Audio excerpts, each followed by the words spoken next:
No recuerdo en qué momento me quedé dormido. Sé que el vagón del metro iba casi vacío, que las luces fluorescentes parpadeaban con ese tic nervioso que tienen desde siempre, y que el traqueteo monótono sobre los rieles se volvió hipnótico. Venía exhausto, con la frente apoyada en el vidrio frío, viendo cómo mi propio reflejo se deformaba y se quebraba al entrar y salir de los túneles. Mi plan era simple: en el peor de los casos, si me pasaba mi parada, despertaría en Barranca del Muerto, el terminal de la línea. Bajaría, caminaría a la salida y tomaría un taxi. Nada más. Nada más podría salir mal. Pero cuando las pesadillas del sueño ligero se desvanecieron y abrí los ojos, supe instantáneamente que todo estaba mal. El tren estaba completamente detenido. No era una parada rutinaria, era un silencio absoluto, mineral. Las luces interiores se habían apagado. Solo una lámpara de emergencia, con su tono amarillento y enfermizo, bañaba los asientos vacíos y los pasamanos brillantes. Las puertas corredizas estaban abiertas de par en par, mostrando un umbral de oscuridad más allá. No se escuchaba ningún anuncio por los altavoces, ningún paso de personal, ni siquiera el zumbido lejano de la ciudad. El silencio era tan denso y profundo que podía oír el eco de mi propia respiración, rebotando contra las paredes metálicas como un susurro ajeno. Me levanté, las piernas entumecidas y la boca pastosa. Con torpeza, me acerqué a la puerta abierta y me asomé. No había andén. No había ninguna plataforma de cemento, ni carteles, ni máquinas expendedoras. Solo el túnel. Un túnel más antiguo, más húmedo que los habituales, con las paredes de concreto desnudo, cubiertas por una maraña de cables gruesos y negros que colgaban como lianas. En algunas zonas, manchas de humedad oscura, casi negras, se extendían como mapas de continentes desconocidos. Juraría que una de ellas se contrajo, que se movió ligeramente, cuando desvié la mirada por una fracción de segundo. El aire era frío y olía a óxido, a tierra mojada y a algo dulzón y rancio que se me pegaba a la garganta. El tren estaba varado en lo que, más tarde, intentaría convencerme de que eran los túneles de maniobra o mantenimiento, una zona técnica más allá de la estación final de Barranca del Muerto. Tenía que ser eso. No podía ser otra cosa. Una oleada de pánico frío me subió desde el estómago. Intenté volver a entrar al vagón, buscando el botón de alarma o algún teléfono interno, pero una sensación física, palpable, me detuvo en seco. Era como si el aire del túnel se hubiera vuelto denso, gelatinoso. Como si el propio corredor de piedra y metal estuviera respirando lenta, profundamente, y yo estuviera atrapado en sus pulmones. Decidí que no podía quedarme allí. Tomaría mi mochila y caminaría por las vías, en la dirección en la que el tren había estado avanzando. Seguro que, más adelante, encontraría una salida, una escalera de servicio, la estación. Comencé a caminar, evitando pisar el tercer reo, mis pasos resonando con un eco metálico y solitario. Pero pronto noté algo perturbador: el eco no siempre era fiel. A veces regresaba un instante demasiado tarde. Otras veces, el sonido que rebotaba era ligeramente diferente al que yo había producido: un arrastre de pies donde yo había dado un paso firme, un suspiro donde yo había respirado con normalidad. Era como si el túnel no solo repitiera mis sonidos, sino que los interpretara, o como si alguien o algo, oculto en un recoveco más adelante, estuviera imitándome con una leve, pero ominosa, variación. No miraba atrás. Sentía una nuca erizada, la certeza primitiva de que voltear podría ser un error irreversible. Al cabo de lo que pareció una eternidad, vi un grupo de luces al fondo. No eran las luces blancas y limpias del metro, sino una luz más tenue, anaranjada, parpadeante. Un alivio agridulce me inundó.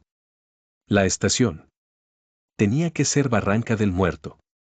A medida que me acercaba, la silueta de la plataforma se hizo más clara, pero también más errónea. Los muros no eran de azulejo blanco, eran de un concreto rugoso, demasiado alto, como los de una fortaleza. Las lámparas no estaban empotradas en el techo, sino que colgaban de cables oxidados, balanceándose levemente, demasiado bajas, casi a la altura de la cabeza. Y los carteles mostraban símbolos. No eran nombres de estaciones, ni mapas, ni publicidad. Eran formas geométricas retorcidas, espirales que parecían moverse si las mirabas de reojo, garabatos que se asemejaban a ojos entrecerrados o bocas abiertas en un grito silencioso. El aire aquí olía diferente. A polvo antiguo, a papel húmedo y podrido, y por debajo, a ese olor penetrante a electricidad quemada, a cortocircuito. No había taquillas, ni torniquetes, ni nadie. Subí las escaleras que debían conducir al vestíbulo y a la calle. Los peldaños eran irregulares, algunos más altos que otros. Corrí, ansioso por salir de ese lugar. Al llegar al descanso, me encontré con un muro de concreto liso. No había más escaleras. Confundido, bajé de nuevo al andén, solo para darme cuenta de que había vuelto al mismo punto exacto desde donde había partido, frente al mismo cartel con símbolos indescifrables. Intenté con otra escalera, y luego con otra. Cada tramo, sin importar cuántos pisos hubiera, me depositaba de nuevo en esa plataforma desierta y mal construida. Un sudor frío me empapaba la espalda. Estaba atrapado en un bucle arquitectónico. Fue entonces cuando lo escuché por primera vez. No era el ruido familiar de un tren aproximándose. Este sonido venía de lo profundo del túnel por el que había llegado, pero no resonaba sobre rieles. Era un arrastre lento, pesado, como si una enorme masa de metal fuera siendo jalada contra el suelo de la vía. Y había otro sonido por debajo, un chirrido agudo y seco que mi mente, en un acto de horror puro, identificó como metal raspando contra hueso. Las luces colgantes del andén comenzaron a apagarse, una por una, no con un chasquido, sino con un gemido eléctrico. La oscuridad se fue comiendo la estación, avanzando hacia mí desde ambos extremos del túnel. Y en esa penumbra creciente, vi que no estaba solo. Figuras humanoides estaban paradas a lo largo del borde del andén, inmóviles, de espaldas a las vías. No habían estado allí antes. Parecían surgir de la misma oscuridad. No se movían. No respiraban que yo pudiera notar. Sus contornos eran borrosos, como vistos a través de un vidrio empañado. Cuando el parpadeo de una de las últimas lámparas iluminó brevemente a la más cercana, vi que donde debería estar el rostro solo había un vacío liso, una ligera depresión en la materia oscura que los constituía. Quise gritar. Quise pedir ayuda, preguntar qué era ese lugar. Abrí la boca, pero ningún sonido salió de mi garganta. Fue como si el aire denso me hubiera robado la voz, absorbido el sonido antes de que pudiera nacer. El tren imposible se acercaba. Sus luces no eran focos, sino dos manchas de una fosforescencia pálida, verdosa, que no iluminaba sino que parecía enturbiar aún más el aire a su paso. No pude ver vagones claramente, solo una forma alargada y distorsionada que se movía con esa lentitud agonizante. Las figuras del andén no reaccionaron. Yo, sin embargo, retrocedí hasta estrellarme contra la pared fría y rugosa. La cosa pasó frente a la estación sin detenerse. A través de las ventanas, que parecían más bien aberturas negras e irregulares, vislumbré formas moviéndose en el interior. Sombras apiñadas, silhouettes que se empujaban unas contra otras en un silencio absoluto. Una de las puertas estaba abierta, colgando torcida, y por un instante, ese silencio dentro del vagón me pareció más aterrador que cualquier grito. Cuando la pesadilla rodante desapareció en el túnel opuesto, dejando tras de sí solo el olor a ozono y podredumbre, las luces del andén volvieron a encenderse, tan lentamente como se habían apagado. Las figuras sin rostro habían desaparecido. Yo me deslicé por la pared hasta quedar sentado en el suelo frío, temblando incontrolablemente. En ese momento, con una claridad desgarradora, lo comprendí. Este lugar no era Barranca del Muerto. No era una estación de metro. Era algo así como una copia, un reflejo torcido y mal hecho, una versión corrupta de la red de túneles. Un espacio donde el último tren no termina su recorrido para volver a Cochera, sino que se pierde para siempre, arrastrando consigo lo que encuentra a su paso. Yo había cruzado un umbral sin saberlo, dormido y vulnerable, y ahora estaba atrapado en sus entrañas. Desde entonces, camino. He perdido la noción del tiempo. Las luces parpadean en ciclos eternos, pasando de la penumbra amarillenta a una oscuridad casi total. A veces, los altavoces craquean y una voz metálica, distorsionada, anuncia estaciones que no existen, próxima estación, raíz del vacío, correspondencia con la línea de los susurros. Los nombres se quedan grabados a fuego en mi mente. Otras veces, veo trenes detenerse. Nunca se parecen al que yo tomé, son más antiguos, o de modelos que no reconozco, o están demasiado deformados. Sus puertas se abren con un silbido de aire comprimido, mostrando vagones a veces vacíos, a veces abarrotados de esas sombras silenciosas y apiñadas. No me miran. O tal vez sí, pero al no tener ojos, no puedo saberlo. Nunca me subo. Un instinto visceral me grita que si lo hago, el viaje terminará de una manera de la que no hay regreso. He intentado seguir las vías en la otra dirección, alejándome de esta falsa barranca del muerto.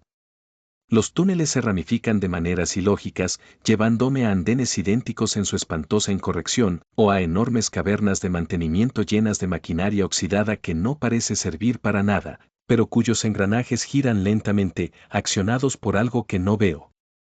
En una de esas cavernas, encontré lo que parecía ser una taquilla abandonada. Detrás del cristal sucio, no había billetes ni mapas.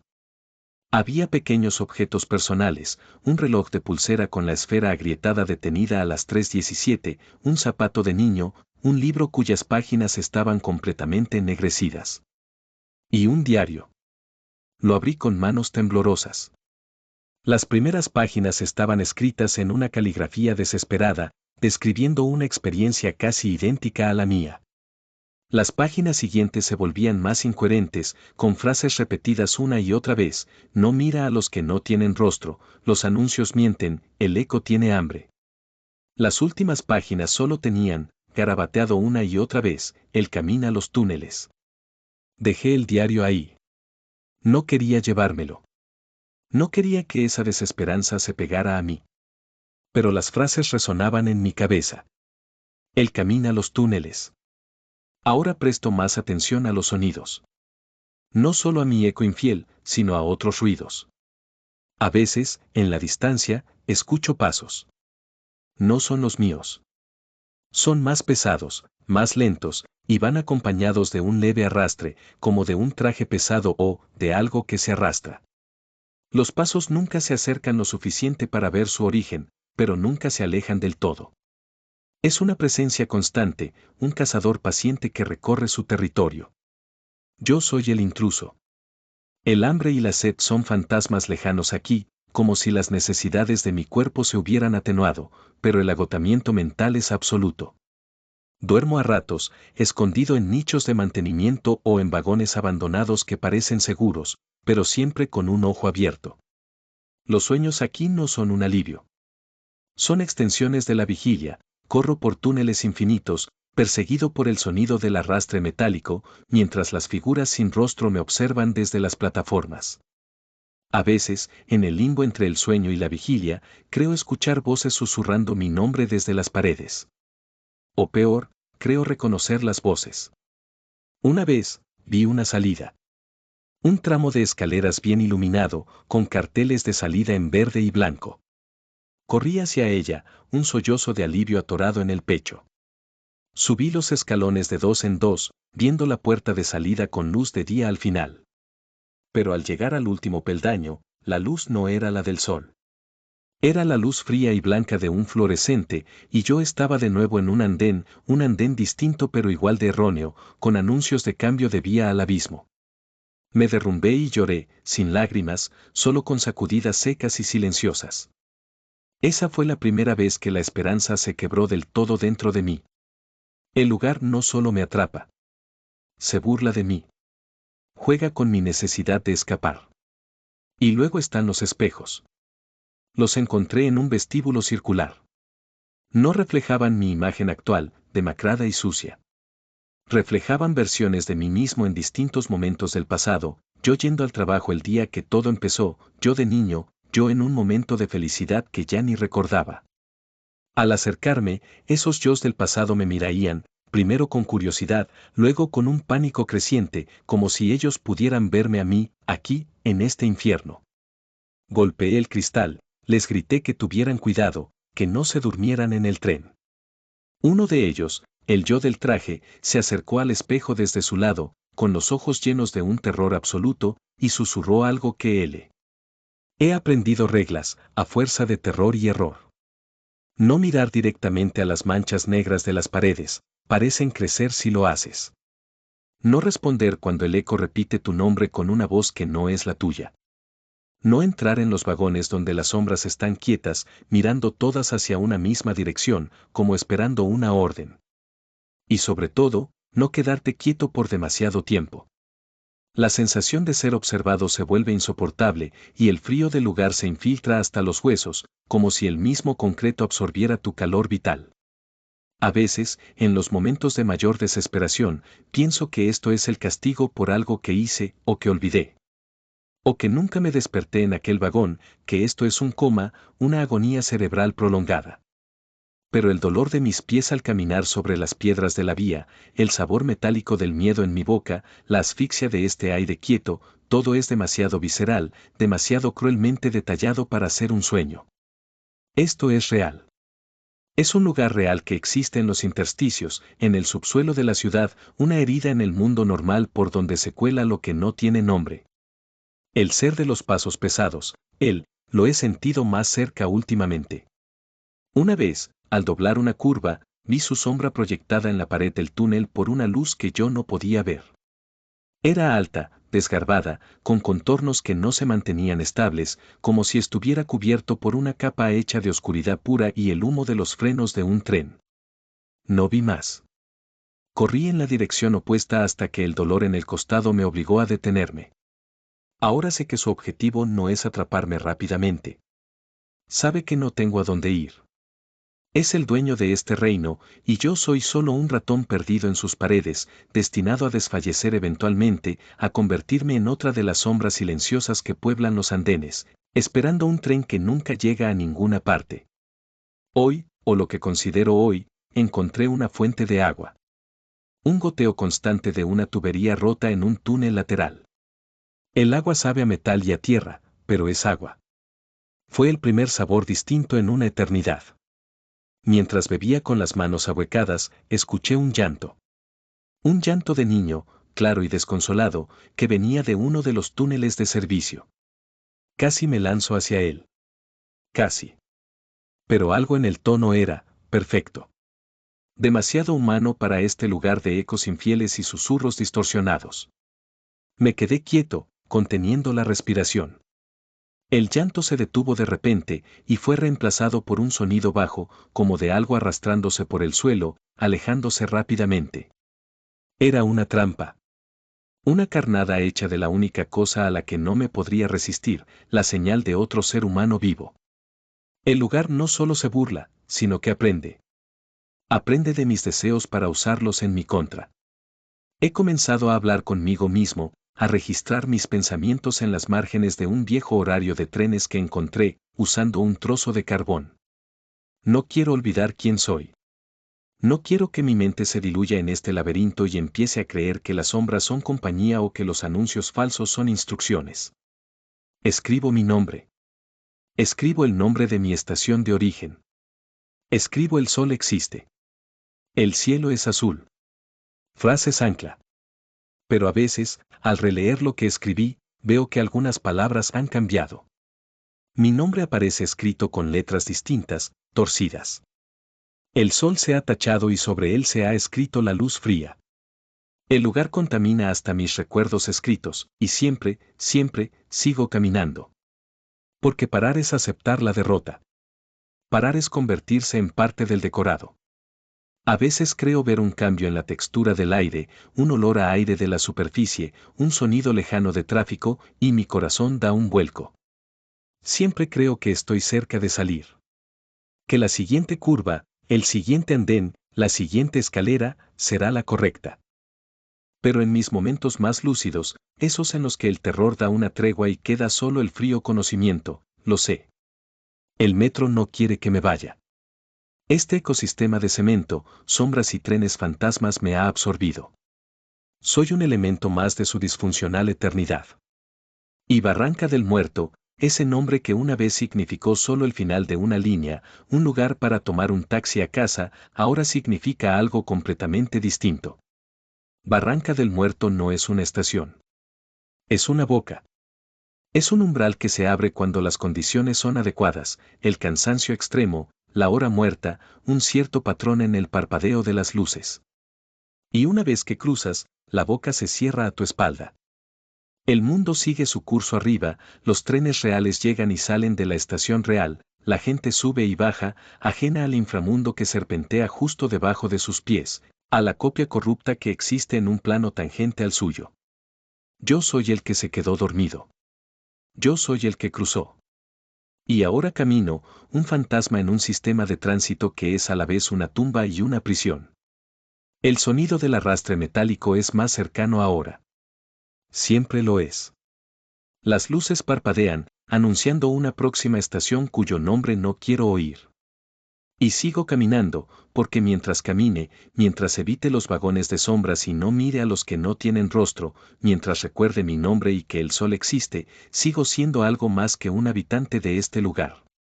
Sigo siendo, aunque sea por un instante más, un prisionero. Y un prisionero, a diferencia de una sombra, todavía puede recordar lo que es la luz.